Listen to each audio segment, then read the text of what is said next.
Une pauvre femme était agenouillée en larmes, les mains sales et tachées d'avoir réparé un vélo. Elle ignorait que l'homme qui la regardait était le fils d'un millionnaire. Ne pleure pas, ma petite. Je réparerai ton vélo, même si c'est la dernière chose que je ferai, dit doucement Claire Suarez, accroupie près du garçon au visage maculé de poussière, sans prêter attention à sa robe beige autrefois élégante, maintenant tachée et déchirée. L'enfant, la joue couverte d'une croûte de sang séché, la regarda avec suspicion.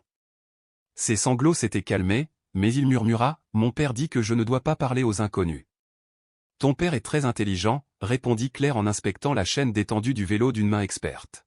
« Mais parfois, même un inconnu peut t'aider en cas de chute. » À quelques mètres de là, un homme en costume sombre se tenait silencieux, les mains enfoncées dans les poches de son manteau.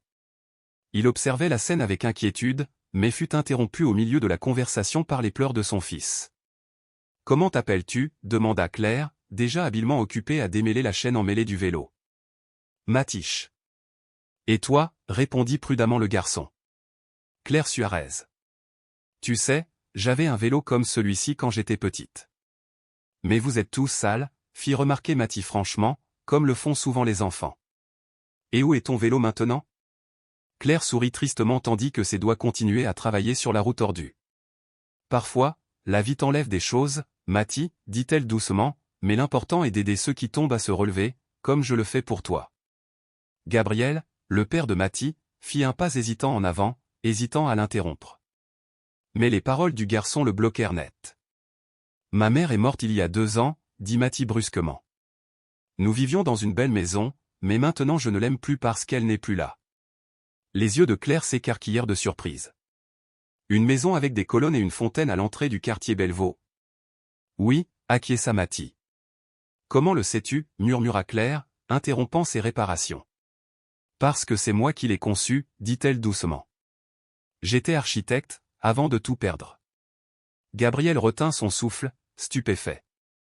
Il reconnut immédiatement le nom, Claire Suarez, l'architecte talentueuse dont le projet avait remporté le concours pour le bâtiment emblématique que son entreprise, Izquierdo Construction, était en train de construire. La femme disparue du monde professionnel depuis des années était maintenant là, agenouillée dans la poussière, réparant le vélo de son fils.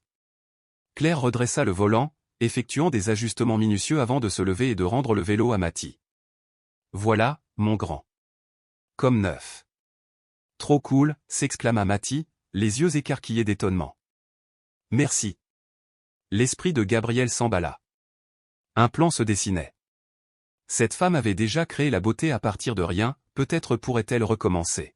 « Mademoiselle Suarez » dit Gabriel en s'approchant prudemment tandis qu'elle s'essuyait les mains sur sa robe déjà tachée.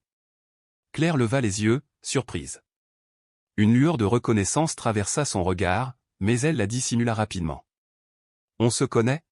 « Pas directement » répondit Gabriel d'un ton posé.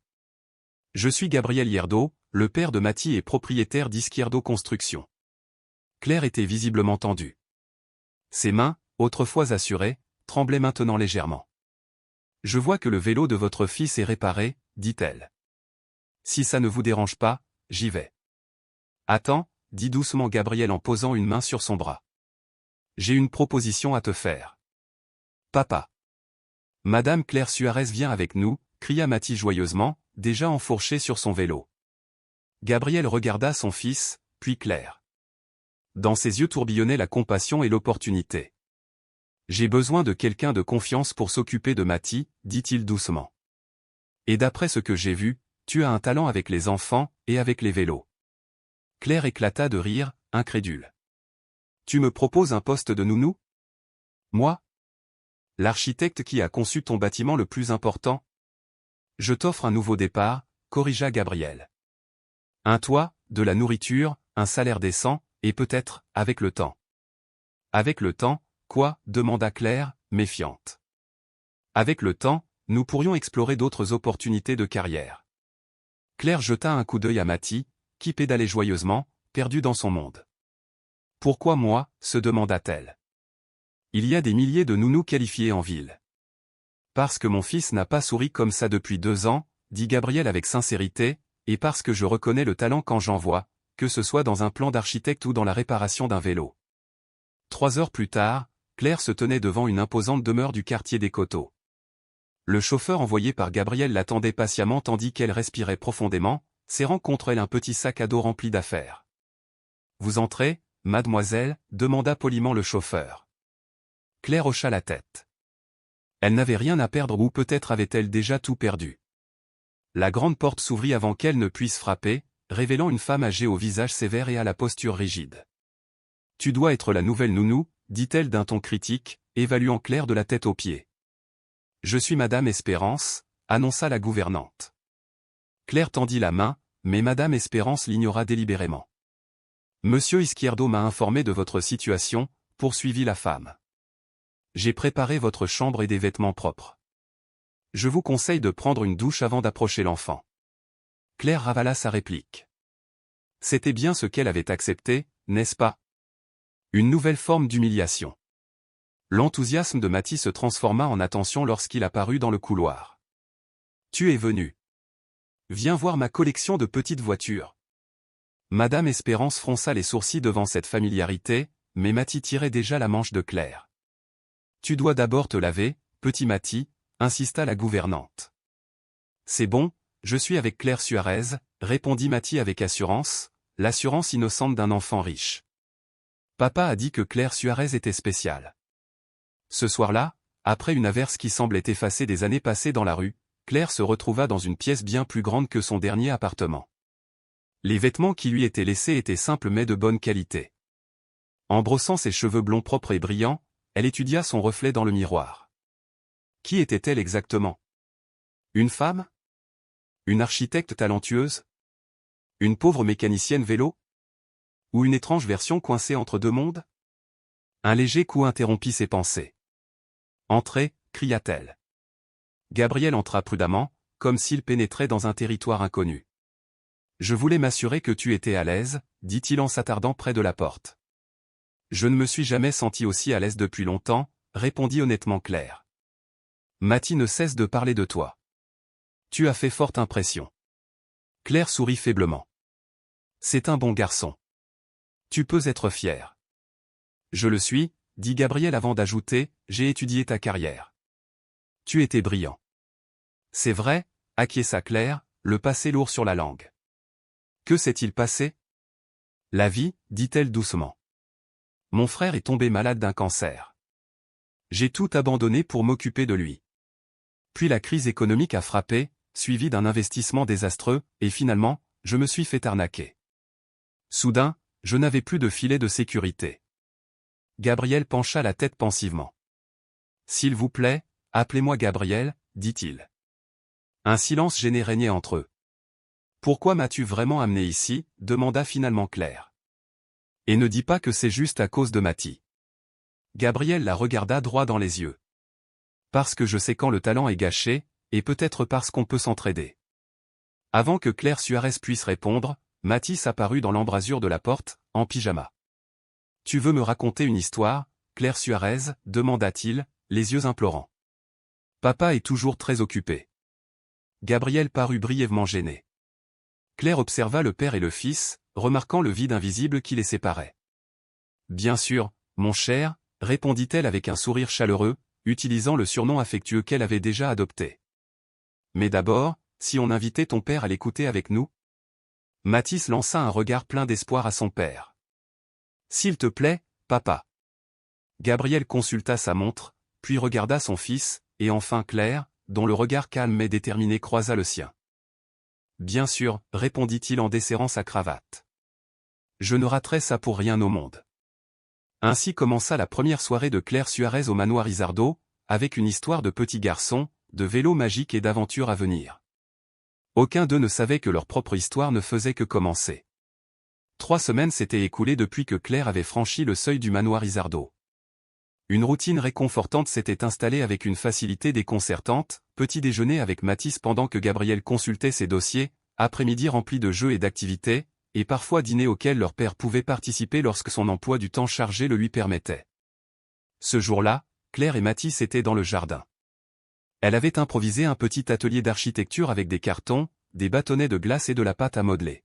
« C'est comme ça que vous viviez avant ?» demanda-t-elle en aidant à construire une tour de maisons imaginaires. Claire sourit doucement tout en stabilisant la structure. pas vraiment. J'ai conçu des plans, des projets qui sont ensuite devenus de véritables bâtiments, comme celui où tu vivais avec ta mère. Le sourire de Mathis s'estompa lorsqu'il laissa sa tour s'effondrer. Elle me manque terriblement, avoua-t-il. Parfois, quand papa croit que je dors, je l'entends se parler à elle-même, comme si elle était encore là. Une boule se forma dans la gorge de Claire.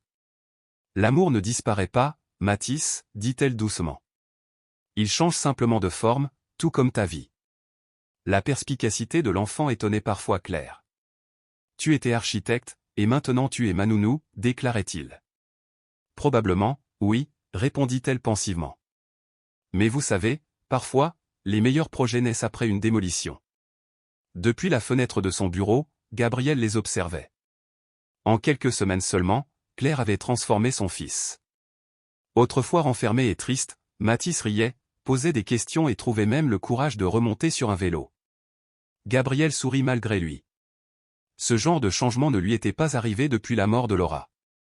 Un coup frappé à la porte interrompit ses pensées. « Entrez, dit-il. » Richard Valence, associé de Gabriel depuis l'université, fit son entrée. Grand, avec une coiffure impeccable et un costume impeccable, Richard incarnait la réussite absolue. Gabriel l'accueillit avec un enthousiasme légèrement exagéré. « J'ai apporté les documents pour le projet Reforma. Nous avons besoin de votre signature pour commencer la démolition la semaine prochaine. » Pendant que Gabriel examinait les papiers, Richard s'approcha de la fenêtre. « Eh bien, dit-il, ce doit être la célèbre nounou dont tu m'as parlé. »« Tu n'as pas mentionné qu'elle était si intéressante » ajouta Richard, son ton empreint de surprise. Gabriel leva les yeux. « Elle s'entend bien avec Mathis, et elle est plutôt séduisante pour une ancienne architecte, comme tu l'as dit. » Richard ajusta sa cravate. « Je pense que je viendrai te voir plus souvent, mon vieil ami. » Gabriel ressentit une irritation qu'il ne pouvait pas expliquer. « Concentre-toi sur le projet, Richard. » Les démolitions dans le quartier historique suscitent généralement des protestations. « Ce ne sont que des bêtises sentimentales, » balaya Richard. « Ce terrain vaut des millions, et ces vieux bâtiments sont des obstacles. Ton père l'avait compris. » Gabriel fronça les sourcils à la mention de son père.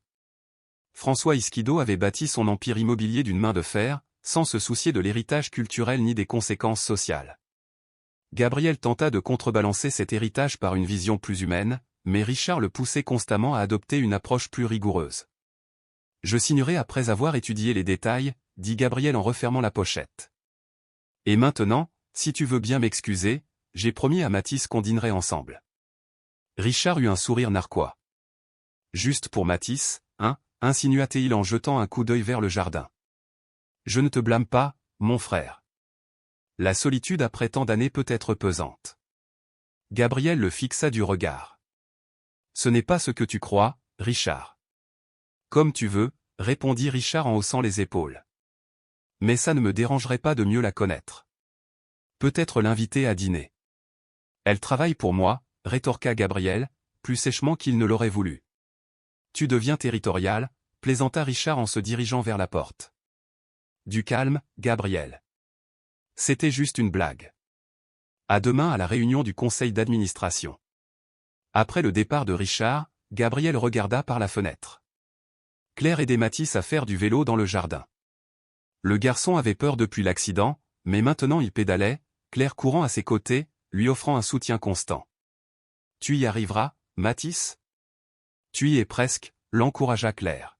« Regarde, papa » cria Mathis en apercevant son père à la fenêtre. « Je conduis à nouveau. » Gabriel leva la main en signe d'approbation. Leurs regards se croisèrent un instant. Claire sourit à un sourire sincère qui surprit Gabriel. C'était le premier qu'il voyait chez elle. Ce soir-là, après avoir couché Mathis, Claire se dirigea vers sa chambre mais s'arrêta lorsqu'elle aperçut Gabriel dans le salon, en train de regarder de vieilles photos. « Désolée, je ne voulais pas vous déranger, » dit-elle en se préparant à partir. « Non, s'il te plaît, reste, » répondit Gabriel en fermant l'album. « Merci pour ce que tu as fait aujourd'hui avec le vélo. »« Ce n'était rien, » répondit Claire prudemment. « Parfois, la peur est plus difficile à réparer qu'une chaîne détendue, » dit Gabriel en lui faisant signe de s'asseoir en face de lui. « Laura, ma femme, est morte dans un accident de voiture, dit-il soudain. J'étais en communication professionnelle quand c'est arrivé. Toujours en communication professionnelle. Claire resta silencieuse, respectant sa confession inattendue. Mathis était avec elle, continua Gabriel. Il n'était pas blessé physiquement, mais quelque chose en lui s'est brisé ce jour-là. Je ne sais pas comment y remédier. Certaines choses sont irréparables, répondit Claire doucement. On ne peut que les reconstruire autrement. Gabriel la regarda intensément. Comme toi. Comme nous tous, corrigea-t-elle. Un silence apaisant s'installa entre eux jusqu'à ce que Gabriel demande « Qu'est-il arrivé à ton frère ?» Claire soupira. Il est mort il y a 3 ans. J'ai tout fait pour le sauver. J'ai utilisé les meilleurs traitements, vendu tout ce que j'avais, hypothéqué mon avenir et finalement, ça n'a pas suffi. Je suis désolé, dit Gabriel. Moi aussi, mais je ne regrette rien. Je referai tout pour lui. Je comprends ce sentiment, admit Gabriel. Pour Mathis, je ferai n'importe quoi, sauf être là, dit Claire, regrettant aussitôt son honnêteté. Excusez-moi. Je n'aurais pas dû dire ça. Tu as tort, se surprit Gabriel à dire. Je me réfugie dans le travail. Il est plus facile de construire un édifice que d'affronter le vide laissé par Laura.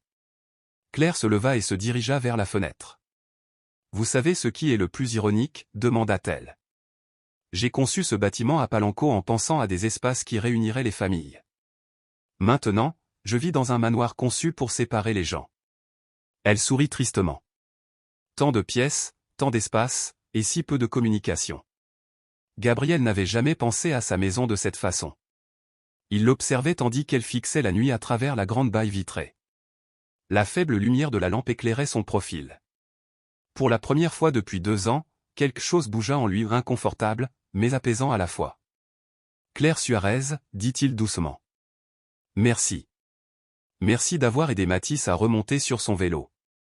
Ce que Gabriel ne disait pas, mais commençait à comprendre, c'est que Claire Suarez ne se contentait pas de libérer son fils de ses peurs. Elle réveillait des parties de lui-même, des parties qu'il croyait mortes avec Laura. Cette prise de conscience l'effrayait et l'émerveillait à la fois. Le grand hall du manoir Hierdo scintillait de 1000 feux, animé de conversations animées. Cadres, politiciens et magnats de l'immobilier se mêlaient, coupe de champagne à la main, célébrant l'anniversaire d'Hierdo Construction. Au milieu de la fête, dans un coin tranquille, à l'écart de la foule, Claire Suarez se tenait à côté d'Eugène. La robe bleu nuit que Madame Espérance avait insisté pour qu'elle porte la distinguait, l'éloignant de l'image d'une simple servante. La robe lui allait à merveille, mais Claire avait l'impression de porter un masque. Cette lumière vous va-t-elle ? Madame Espérance apparut soudain, portant un plateau de canapé. Vous ressemblez presque à l'architecte que vous étiez. Claire se tourna vers elle, surprise. C'était la première fois que la gouvernante lui parlait avec une pointe de gentillesse. Merci, répondit Claire doucement, même si une pointe d'incertitude subsistait dans sa voix. Malgré tout, je ne suis pas sûr d'être à ma place ici. N'importe quoi, dit Madame Espérance en balayant son doute. J'ai vu comment Monsieur Gabriel vous regarde quand il pense que personne ne le regarde. Pardon, demanda Claire, perplexe. La vieille femme sourit mystérieusement. Je connais Gabriel depuis son enfance.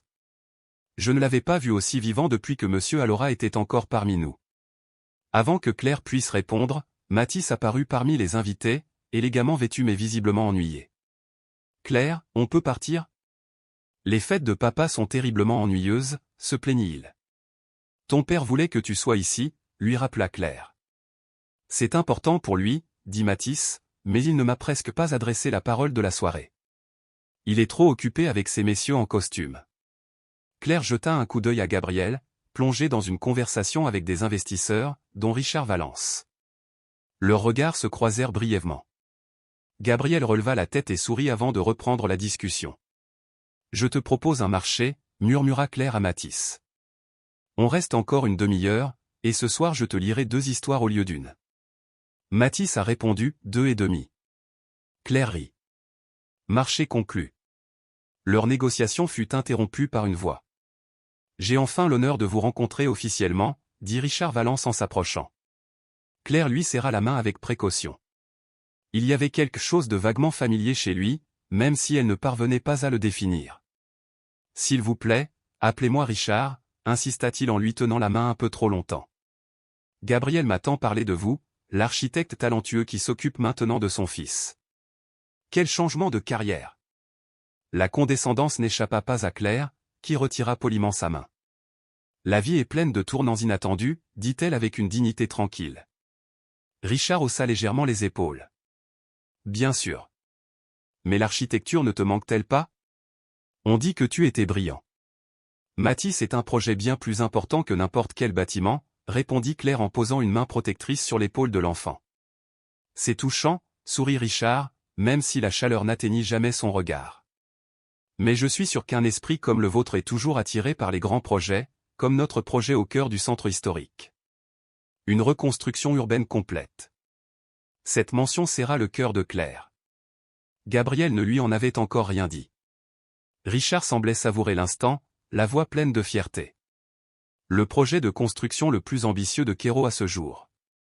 La démolition commence la semaine prochaine. Dans quel quartier exactement? Demanda Claire prudemment. Tout le pâté de maisons entre Rumizone et Régine, dit Richard d'un ton dédaigneux. De vieux bâtiments, sans réelle valeur. On les remplace par un complexe ultramoderne. La voix de Claire tremblait lorsqu'elle répondit, c'est précisément là que j'ai vécu avec mon frère. Là où reposent mes derniers souvenirs de dignité. Ces bâtiments ont une valeur historique et culturelle. L'expression de Richard s'illumina d'impatience. Certains remontent au XVIe siècle, certes. Mais le progrès exige des sacrifices. Le véritable progrès respecte l'identité tout en construisant l'avenir, a répondu Claire avec fermeté. Ces mots ont capté l'attention des invités présents. Gabriel s'approcha doucement et ajouta, un point de vue intéressant. Son ton était teinté d'ironie, un défi subtil lancé à Claire. Pour quelqu'un qui n'est plus architecte, sa remarque lui a semblé comme une gifle. Je dois y aller, dit Claire en tentant de s'éclipser. Matisse devrait déjà être au lit. Attends, l'interrompit doucement Gabriel. J'ai une annonce à te faire, et je veux que tu sois présente. Il se dirigea vers le centre de la pièce, tapotant légèrement son verre. Les murmures s'estompèrent. Amis et collègues, a-t-il commencé, merci de vous joindre à nous pour cet anniversaire spécial. Ce soir, nous célébrons non seulement le passé de Quéros Construction, mais aussi son avenir. Je suis heureux d'annoncer le lancement officiel de notre projet de réhabilitation du quartier Régine-Mison, en plein cœur du centre historique. Des applaudissements l'interrompirent brièvement. Claire resta immobile, serrant fermement la main de Matisse tandis que le sol semblait se déplacer sous elle. Les plans définitifs ont été approuvés, a poursuivi Gabriel. La démolition commencera la semaine prochaine. Je vous invite à découvrir la maquette que nous avons préparée. Un assistant dévoila une immense maquette au centre de la pièce. Claire s'en approcha, fascinée, reconnaissant instantanément le quartier. Marquée en rouge pour la démolition se dressait la petite maison art déco où elle et son frère avaient vécu pendant sa maladie. Ils ne peuvent pas faire ça, murmura-t-elle, plus pour elle-même que pour quiconque. Pardon, demanda Gabriel en fronçant les sourcils. Claire soutint son regard d'une voix assurée. Ils ne peuvent pas faire ça. Ces bâtiments sont un patrimoine culturel. Des familles y vivent depuis des générations. Un silence gêné s'installa. Richard sourit, savourant l'attention. Claire Suarez, pouvons-nous en discuter en privé, proposa Gabriel à voix basse. Pourquoi pas, répondit-elle, la voix tremblante d'émotion contenue. Elle le confronta, comment ta vision du progrès peut-elle justifier la destruction de la maison où je veillais sur mon frère mourant? Le dernier endroit où j'étais vraiment heureuse. Gabriel parut surpris. De quoi parles-tu? La maison du 25 rue Mison, dit Claire en désignant la maquette. Là où j'ai vécu jusqu'à ce que je perde tout. Là où j'ai accompagné mon frère dans les derniers stades de son cancer. Et vous comptez la réduire en poussière. Des murmures se répandirent parmi les invités. Richard s'avança. Monsieur Ita, je crois que vous mélangez sentiments personnels et affaires. Vous devriez peut-être partir. Le regard de Claire s'aiguisa tandis qu'elle réalisait. C'était toi, dit-elle clairement. Richard Valence, le conseiller financier qui m'a convaincu d'investir les dernières économies de mon frère dans ce fonds frauduleux. Le visage de Richard se durcit, mais il resta calme. Je ne sais pas de quoi vous parlez, mademoiselle Suarez. L'architecte, dit Claire, la voix légèrement plus haute, celui qui a conçu le bâtiment Belveuse pour Quéronstruction, celui qui m'a escroqué il y a 3 ans, me laissant sans les ressources nécessaires pour prendre soin de mon frère. Un murmure stupéfait parcourut la pièce. Gabriel regarda Claire et Richard, d'abord désorienté mais comprenant ensuite lentement. « C'est toi.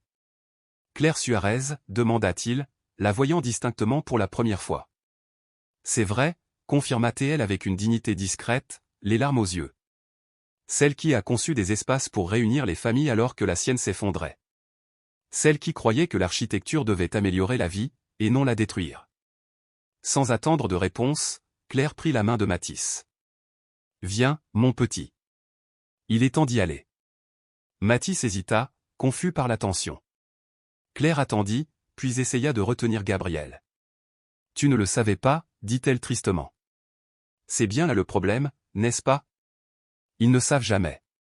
Ils ne voient jamais ce qu'ils détruisent. » Sur ce, elle quitta la pièce, laissant derrière elle un silence stupéfait et un Gabriel déconcerté. Dehors, la pluie commença à tomber, comme si le ciel lui-même voulait laver ses blessures à peine cicatrisées. Madame Espérance s'approcha doucement de Mathis. « Viens, mon garçon. Je vais te montrer ta chambre. » « Mais Claire a promis de me lire des histoires, » protesta Mathis en larmes. « Ce soir, tu devras te contenter de moi, » dit la vieille femme en lançant un regard de reproche à Gabriel avant d'emmener le garçon. Au centre de la pièce, entouré d'invités faisant comme si de rien n'était, Gabriel se tenait seul, fixant le modèle qui semblait désormais moins impressionnant et bien plus destructeur que jamais. La pluie tombait sans relâche sur la France. Claire Suarez errait sans but, trempée jusqu'aux os. Son élégante robe bleue lui collait à la peau comme une seconde couche, lourde de pensées de trahison, de douleur et d'humiliation. Ce n'était pas parce que Gabriel ignorait qui elle était ou elle le comprenait. C'était parce qu'il était sur le point de détruire le dernier élément tangible de son histoire. Elle s'arrêta sous l'auvent d'une petite boutique fermée. Devant elle, le centre historique dormait, indifférent à la sentence qui pesait sur ses toits centenaires. Claire contemplait les vieux bâtiments, leurs façades ayant survécu aux tremblements de terre, aux révolutions et à la marche implacable du temps. Bientôt, beaucoup ne seraient plus que des souvenirs, à moins que l'idée qui grandissait dans son esprit ne devienne réalité. Elle sortit un petit carnet de son sac trempé. L'architecte avait toujours gardé un carnet sur elle. Elle se mit à écrire frénétiquement, protégeant les pages de la pluie. Si elle ne pouvait pas arrêter la démolition de l'intérieur, peut-être pourrait-elle la combattre de l'extérieur. À l'intérieur du manoir, Gabriel ne dormait pas. Il étudiait avec obsession les dossiers de projet, les contrats et les études d'impact, à la recherche de tout ce qui aurait pu lui échapper. À l'aube, Madame Espérance entra avec du café. Il la remarqua à peine. « Il n'est pas rentré à la maison », annonça-t-elle doucement. Gabriel leva les yeux, distrait. L'enfant l'a réclamé toute la nuit, poursuivit-elle. Il s'est endormi en pleurant. Pour la première fois, le sang-froid de Gabriel se brisa. « Je sais », murmura-t-il. « J'ai entendu et je n'ai rien fait. » « Qu'aurais-tu pu faire, Espérance ? » Elle est partie. La vieille femme a claqué la tasse sur la table, renversant du café.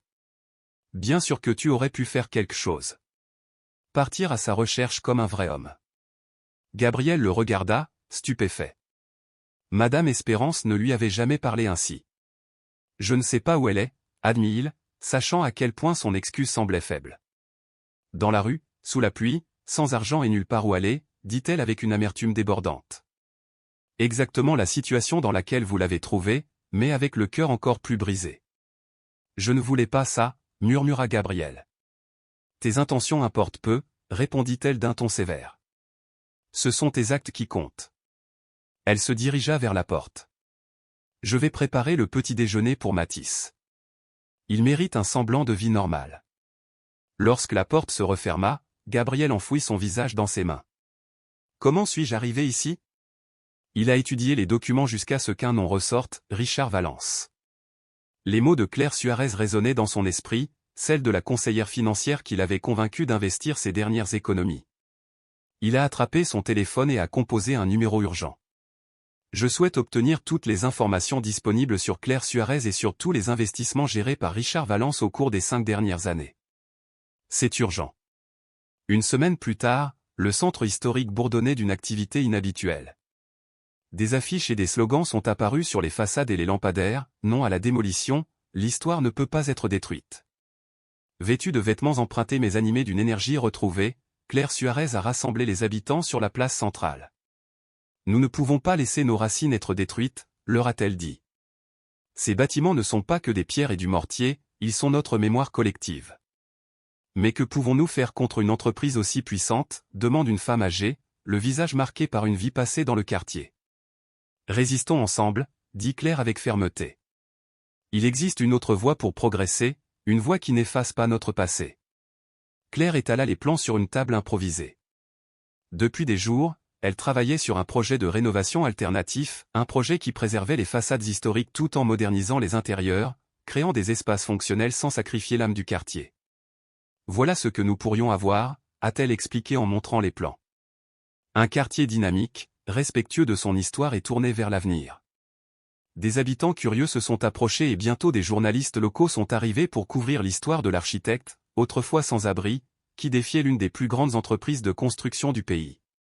Dans son bureau, Gabriel regardait les informations sur l'écran de son ordinateur. L'image de Claire Suarez menant une manifestation pacifique devant la mairie le glace. Elle semblait différente, forte, déterminée, passionnée. Elle n'était plus la gouvernante rebelle de sa maison mais la femme qui avait conçu le bâtiment Belveus. Un coup soudain à la porte interrompit les pensées tourbillonnantes de Gabriel. Un assistant entra, un épais dossier à la main. « Monsieur, voici l'enquête que vous avez demandée. » Gabriel saisit le dossier avec empressement et commença à en feuilleter les pages. À chaque tour, son expression se faisait plus sévère. L'ampleur de l'épreuve le pesait lourdement. Richard avait orchestré une escroquerie sophistiquée, laissant Claire Suarez et de nombreux autres investisseurs au bord de la ruine. Plus inquiétant encore, il avait exploité ses relations chez ISO Construction pour dissimuler sa fraude sous une illusion de légitimité. Juste à ce moment-là, on frappa à nouveau à la porte. Cette fois, Madame Espérance entra discrètement. « Avec votre permission, Sonore, dit-elle en posant délicatement quelque chose sur le bureau de Gabriel. C'était un carnet usé, découvert alors qu'elle nettoyait la chambre de Claire Suarez. Gabriel l'ouvrit avec précaution et y trouva des pages remplies de croquis et d'esquisses détaillées pour le projet du centre historique. Son esprit se remit à s'emballer. Il ne s'agissait pas d'un projet de démolition, mais de renaissance. Le concept était brillant, préserver ce qui avait de la valeur, moderniser ce qui était nécessaire et ajouter des éléments contemporains qui complétaient l'ancien sans le détruire. Madame Espérance ajouta « J'ai trouvé ça aussi », en lui tendant une enveloppe. À l'intérieur se trouvaient des dessins de Mathie, de son père et Claire Suarez, réunis dans le parc, et un portrait de famille. Au dos, d'une écriture enfantine, on pouvait lire « Je t'aime très fort, Claire Suarez. Reviens, s'il te plaît. » Quelque chose en Gabriel se brisa. Et Mathie, triste et perdue, la réclamait sans cesse, expliqua-t-elle doucement. Gabriel hocha solennellement la tête, puis prit une décision. Il ordonna à Raoul de préparer la voiture. « Je vais la chercher. Je vais faire ce que j'aurais dû faire depuis le début, l'écouter. » Pendant ce temps, Claire Suarez était en pleine interview pour une chaîne locale lorsqu'elle aperçut une voiture noire s'arrêter à proximité. Son cœur se serra en reconnaissant Gabriel qui en sortait, habillé de façon décontractée au lieu de son costume habituel. Avec la participation citoyenne, nous pouvons créer un projet bénéfique pour tous, disait-elle, essayant de rester concentrée tandis que Gabriel approchait. À la fin de l'entretien, Gabriel attendait à quelques mètres. Claire s'approcha avec prudence, sur la défensive mais avec ironie. « Vous êtes venu me remettre l'arrêté d'expulsion » demanda-t-elle. « Je suis venu pour vous écouter » répondit-il simplement, « et pour vous demander pardon. » Claire s'attendait à ce moment. Elle croisa les bras, protectrice. « Pourquoi maintenant ?»« Parce que tu avais raison. » Gabriel sortit le carnet de sa poche. « Ce projet de Richard, j'ai trouvé des preuves de fraude. » Claire prit le carnet, leurs doigts se frôlant brièvement. « Je ne cherche pas à me venger, dit-elle doucement. Je veux juste sauver ce qui peut l'être. » « Je sais, » répondit Gabriel en jetant un coup d'œil autour de lui et en voyant les voisins les observer avec curiosité. « J'ai vu vos projets. Ils sont remarquables. » Un lourd silence s'abattit. « Mathie te manque, » dit finalement Gabriel. « Moi aussi, » murmura Claire en détournant le regard. « J'ai commencé quelque chose d'important ici. Je ne peux pas m'en aller comme ça. » « Je ne te demande pas de partir, » dit doucement Gabriel. Je te demande de prendre officiellement en charge le projet. La surprise brilla dans les yeux de Claire. Que veux-tu dire? Je veux que tu prennes la relève comme architecte en chef de KDO Construction. Une rénovation, pas une démolition. Êtes-vous sérieux? Plus que jamais, dit Gabriel en lui tendant la main. Alors, partenaire? Claire regarda pensivement la main tendue. Et Richard ne travaille plus avec nous. Il pourrait même être poursuivi en justice. Elle hocha lentement la tête. J'ai besoin d'une garantie que les résidents seront impliqués dans le processus. Bien sûr, et une totale liberté créative. Je n'en attendais pas moins, sourit Claire, le regard s'adoucissant. Puis elle regarda le dessin de Mathie. Il te dessine tous les jours. Il dit que sans toi, la maison n'est plus un foyer. Les larmes montèrent aux yeux de Claire. Je ne me sens pas chez moi sans lui non plus. Leur moment fut interrompu par une voix d'enfant. Claire Suarez. Ils se retournèrent tous deux et virent Mathizir s'avancer vers eux depuis la voiture, Madame Espérance peinant à le suivre. Claire s'agenouilla et serra son fils dans ses bras. Regarde-toi, mon amour. Comment vas-tu? Je t'ai manqué, maman? Mathie cria, s'accrochant fermement. Pourquoi es-tu parti? Tu ne nous aimes plus? Bien sûr que je t'aime, ma chérie, répondit Claire en essuyant ses larmes. Parfois, les adultes se disputent, mais cela ne veut pas dire qu'ils cessent de s'aimer. Mathie regarda son père avec sérieux. Papa m'a promis qu'il te demanderait pardon et te ramènerait à la maison. Il l'a déjà fait, sourit Gabriel, un peu gêné. Tu reviens avec nous, demanda Mathie, le regard suppliant. Claire jeta un coup d'œil à Gabriel, qui attendait en silence. Oui, je reviendrai, dit-elle finalement, mais à une condition. Lequel? Demandèrent père et fils à l'unisson. Laissez-moi redessiner non seulement ce quartier, dit-elle en désignant tout autour d'eux, mais aussi ma famille. Gabriel soutint son regard, comprenant la profondeur de ses paroles. Je crois que c'est le projet idéal, répondit-il doucement. Mathie, qui ne comprenait pas tout à fait le discours des adultes, mais percevait la joie, sursauta de joie. Trop cool. Claire rentrait chez elle. Tandis que les trois hommes se dirigeaient vers la voiture, Madame Espérance les suivait en souriant, tandis que les habitants du quartier applaudissaient spontanément.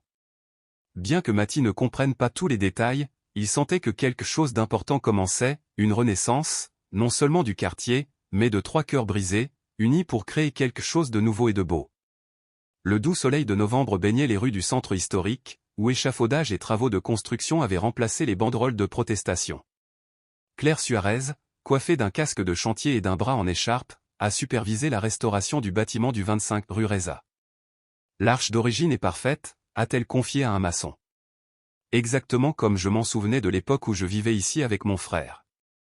Ce n'était pas facile, architecte, mais ça valait le coup, répondit l'homme avec fierté. Ces bâtiments ont une âme. Claire sourit en voyant la façade du Art Co retrouver sa splendeur d'antan. L'intérieur était en cours de transformation en centre culturel communautaire. 6 mois s'étaient écoulés depuis son retour à la villa de Kierdo. Elle n'était plus gouvernante, mais directrice d'un projet de rénovation urbaine.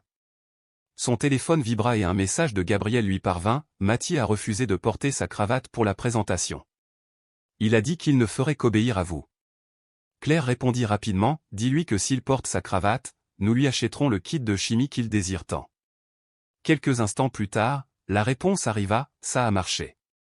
Avec lui, tu es un magicien. On t'attend à la mairie à 17h. Claire rangea son téléphone en souriant. Au fil des mois, sa relation avec Gabriel avait évolué, d'abord partenaire professionnel, puis ami proche, puis quelque chose de plus profond, de tacite mais de ressenti.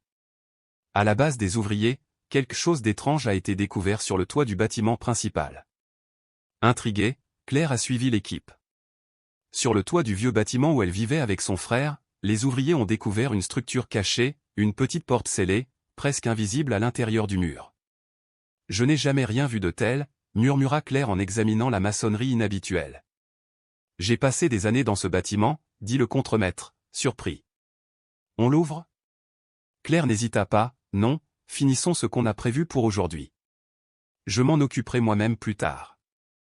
En descendant l'escalier, une idée commença à germer. Elle se souvenait vaguement d'un espace particulier ou une surprise architecturale incluse dans les plans originaux, un secret jamais révélé aux clients. Peut-être était-ce là. À la mairie, Gabriel ajustait nerveusement sa cravate, attendant avec Mathie. Le jeune homme, qui allait bientôt avoir 9 ans, avait grandi et gagné en assurance. « Où est Claire Suarez ?» demanda Mathie pour la 3e fois. « Elle sera bientôt là », lui assura Gabriel. « Elle ne nous a jamais laissé tomber, n'est-ce pas ?» sourit Mathie. « Jamais », répondit le père en hochant la tête. « Papa, pourquoi ne demandes-tu pas à Claire Suarez d'être ta petite amie ?» demanda soudain Mathie. Gabriel faillit s'étouffer. « Pourquoi demandes-tu ça ? » « Parce que tu la regardes comme le père de Michel regarde sa nouvelle femme, » dit Mathie avec la franchise d'un enfant. « Et tu es plus heureux quand elle est là. »« Moi aussi. » Gabriel s'agenouilla devant son fils. « Souhaiterais-tu que Claire Suarez soit plus qu'une simple amie pour nous ? » « Bien sûr » s'exclama Mathie. « Elle fait déjà partie de la famille. Tu ne t'en es simplement pas encore rendu compte. » Un léger rire les interrompit lorsque Claire arriva, élégamment vêtue d'un tailleur crème, ses plans sous le bras et un sourire enjoué sur les lèvres. « Que sommes-nous censés comprendre ?» demanda-t-elle en haussant un sourcil. Mathie ouvrit la bouche pour répondre, mais Gabriel l'arrêta doucement, signalant qu'il était temps pour une entrée impromptue. La salle municipale était pleine à craquer, fonctionnaires, habitants, journalistes, hommes d'affaires, tous réunis pour assister à la présentation officielle du projet de relance. Au premier rang, Madame Espérance était assise fièrement, telle une grand-mère à une kermesse d'école. Lorsque Claire et Gabriel prirent la parole, un silence tendu s'installa. Depuis des mois, des rumeurs circulaient sur la collaboration entre l'architecte déchu et l'homme d'affaires. « Bonsoir à tous », commença Gabriel. « Aujourd'hui, nous présentons non seulement un projet résidentiel, mais une nouvelle vision pour notre ville, une vision qui respecte son histoire, honore ses habitants et construit un avenir pour nous tous. » Des applaudissements chaleureux et mesurés ont suivi. Lorsque Claire a pris le micro, son émotion était palpable, touchant même les sceptiques. « Il y a un peu plus de 6 mois, je me tenais sous la pluie devant ces mêmes bâtiments, sans abri et désespéré, » a-t-elle déclaré. « Aujourd'hui, je prouve qu'il y a toujours une seconde chance, un autre projet possible, une autre façon de construire. » Mathie a contribué à dévoiler la maquette du projet repensé. Au lieu d'un imposant gratte-ciel de verre, des bâtiments historiques restaurés ont été exposés, intégrés aux espaces publics, aux commerces locaux et aux logements sociaux. Le joyau de la couronne était une ancienne maison art déco transformée en centre culturel dédié aux artistes locaux. Après la présentation officielle, les invités se sont mêlés pour examiner les plans et poser des questions. Claire a répondu avec enthousiasme et compétence, tandis que Gabriel observait de loin, admirant sa confiance et son professionnalisme retrouvé. Une femme s'approcha de Gabriel et lui montra un plan. « Ma famille vit dans cette maison depuis 3 générations, dit-elle. Je pensais que nous devrions partir, a ajouté un autre. Merci de m'avoir écouté, dit Gabriel avec sincérité. Ne me remerciez pas, continua-t-il. C'est Claire qui nous a appris à écouter. Alors que la foule se dispersait, Claire rejoignit Gabriel et Mathie. J'ai une surprise pour toi, annonça-t-elle, les yeux pétillants. Mais nous devons aller au bâtiment Bellevaux maintenant, demanda Gabriel, surpris. Ce soir, absolument, insista Claire. Fais-moi confiance. Le soleil se couchait sur la France lorsque la voiture de Gabriel s'arrêta devant l'élégant bâtiment Bellevaux, le premier grand projet de Claire et l'endroit où Gabriel avait vécu avec Laura et Mathie.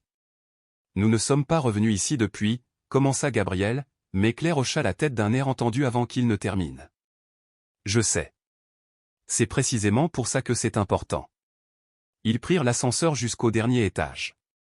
Claire les conduisit jusqu'à une porte de service donnant sur le toit.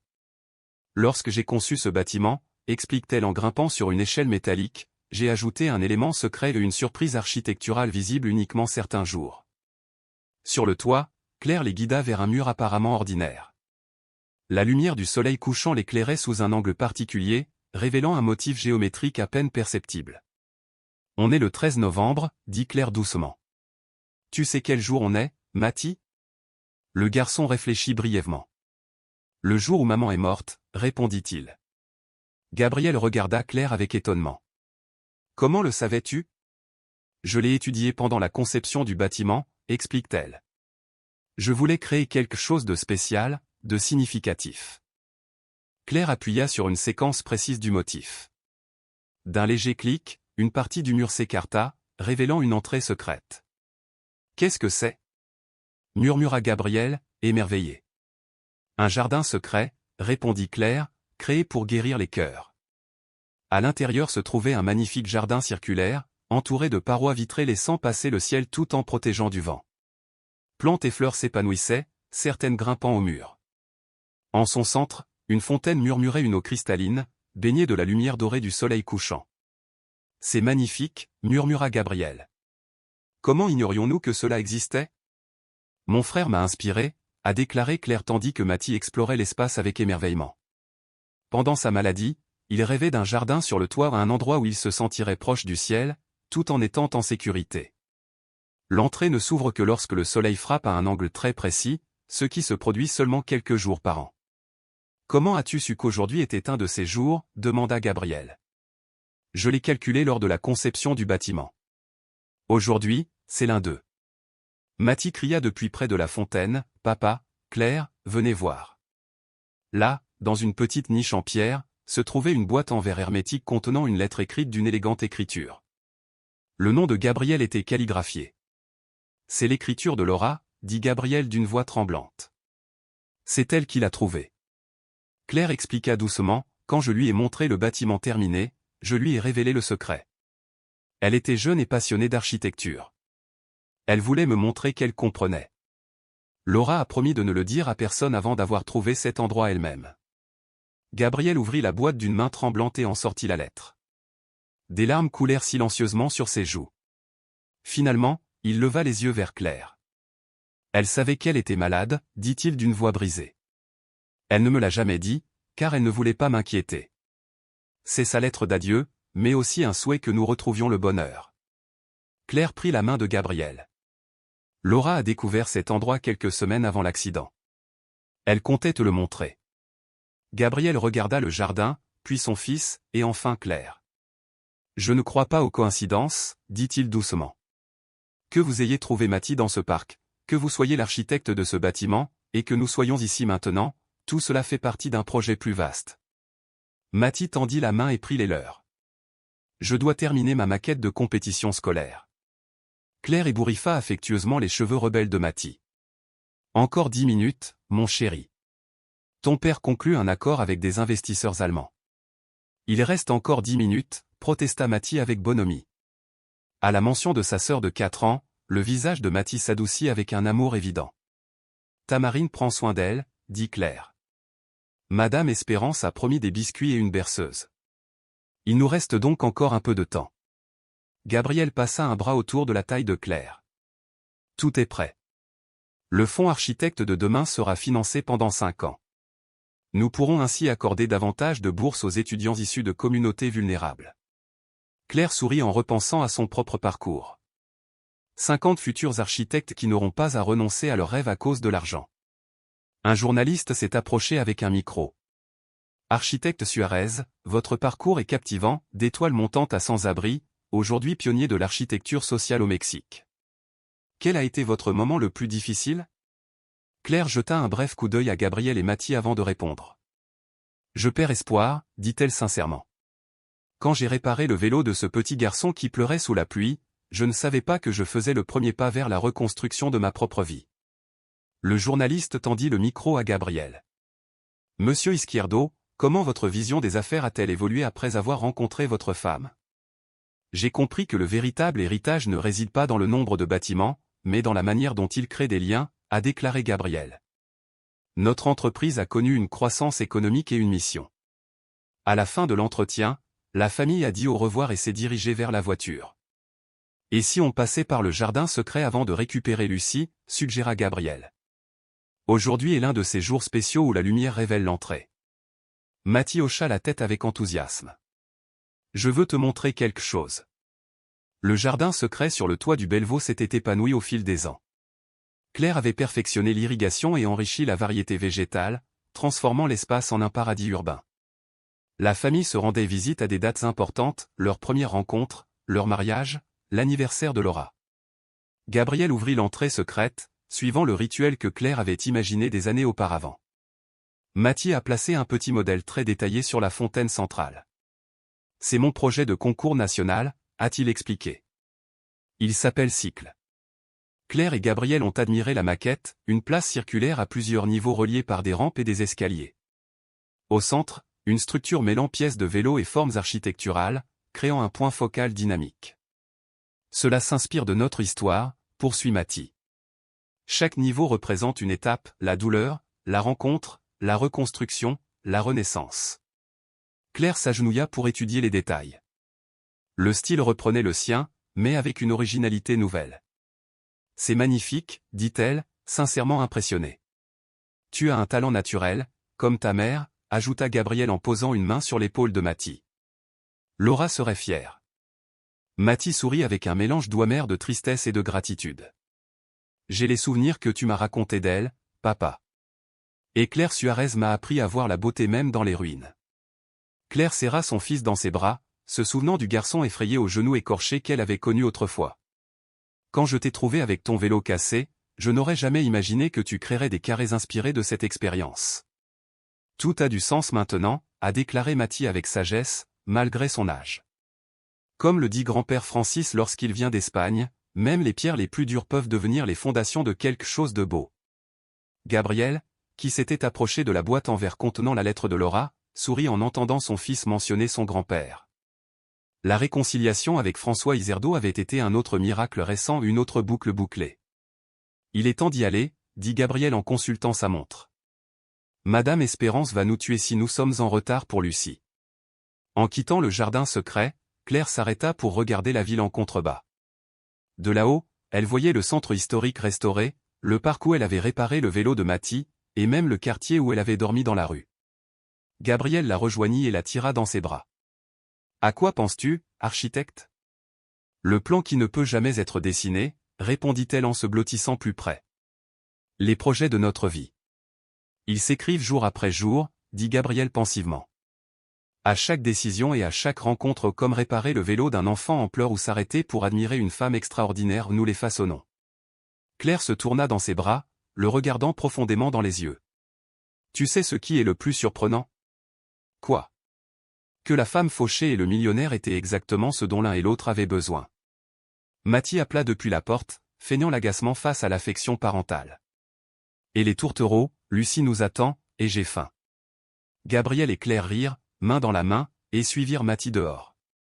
Alors qu'ils partaient, un garçon à vélo les a frôlés, évitant de justesse une chute dans un virage serré. Claire s'est avancée, prête à les aider, mais l'enfant s'est stabilisé et a continué son chemin. Certaines choses ne changent jamais, sourit Gabriel. Heureusement, répondit Claire. Il y aura toujours des vélos à réparer, des bâtiments à restaurer et des cœurs à guérir. Alors que la famille Izquierdo Suarez marchait dans les rues qu'elle avait contribué à transformer, le soleil couchant projetait de longues ombres sur le trottoir. Trois âmes autrefois brisées, désormais réunies dans un projet parfait qu'aucun architecte n'aurait pu imaginer.